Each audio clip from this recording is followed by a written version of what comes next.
તમારા જૂના મઠથી હજારો માઇલો દૂર રહેતા હોય અને કદાચ પોકાર કરતો હોય ને પલવારમાં કદાચ અરજી હોબરતી હોય ને તો મઠમાં બેસીને હારી હોય તો તમારી જોડે જ હોય દીકરા.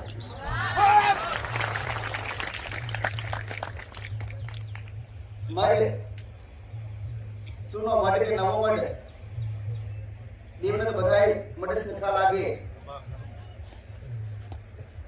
પણ હકના અધિકારમાં ભૈયું ભેડાથી અને ભેડાથી એ માન સંભાળે અને કોઈ પણ વ્યવહાર હોય કોઈ પ્રસંગ હોય અને એ પ્રસંગ દરેક પ્રસંગ એક પ્રસંગ કોઈ પણ નાનો મોટો પ્રસંગ માણસોના પ્રસંગ દેવના પ્રસંગ ભગવાનના પ્રસંગ કોઈ પણ પ્રસંગ હોય ને તમારા કુળના જીવાની રજા લઈ તમારા કુળના જીવાને પૂછીને હેડો ને તમારો કુળનો જીવો રાજી રહે દીકરા. આવું કદાચ ન કરીએ કે મહેનત કરીને થાકી જાઓ ને થાક્યા પછી તમારી માને પૂછો તમારી માં જવાબ ના આલે દીકરા. કદાચ કોઈ કાર્ય કરવું હોય દીકરાને કદાચ દીકરાને સંબંધ કરવા હોય કે દીકરીના સંબંધ કરવા હોય ને કદાચ સંબંધ કરવા માટે કઈક જગ્યાએ ફરીને થાકો ને છેલ્લે પૂછો ને એ તમારી માને ગમે નહીં પણ પહેલા દિવસથી રજા લેજો દીકરા. સારું કાર્ય કરો તો રજા, ખરાબ કાર્ય કરો તો રજા લેજો દીકરા. તમને લાગે કે ખરાબ પણ કરવું પડશે મજબૂરીના કારણે તો રજા તમારી માને લેશો. હા ભાઈ પણ તમારી કુળની માતાના અધિકારો કોઈ દી ખોતા નથી. દુનિયામાં ફરજો જગતમાં ફરજો પણ ચોયથી કોઈ દેવ લાવતા નહીં દીકરા.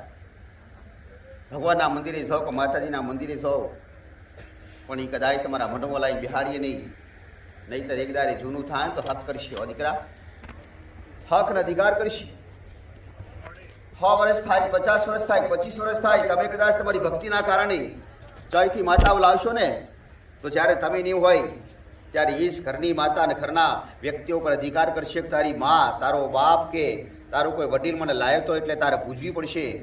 હું નહીં જવું નહીં જાય ત્યારે તમારી ઘરની માતાઓ એતરાજ થાય ને તમારા કામ કરતા કોણ કરશે દીકરા, કામ કરતા બંધ થઈ જાય. પૂજા પાઠ કરો તો તમારી માની કરજો. હું કાયમ શીખવાડું છું દીકરા. તમારી માની કદાચ ગલતી થઈ જાય એ ગલતીની ખબર ના હોય જેવી ગલતી કરીશ ને ક્યારે કરીશ કોને કરીશ એ ખબર ના રહે તો હું યાદ કરાવીશ. ગુરુ સેવી માતા છું દીકરા. ભગવાને નક્કી કરેલા મોટા પહેલા નંબરે આવે મા બાપ ને, બીજા નંબરે કુળનો દીવો આવે ને ત્રીજા નંબરે ગુરુ આવે દીકરા.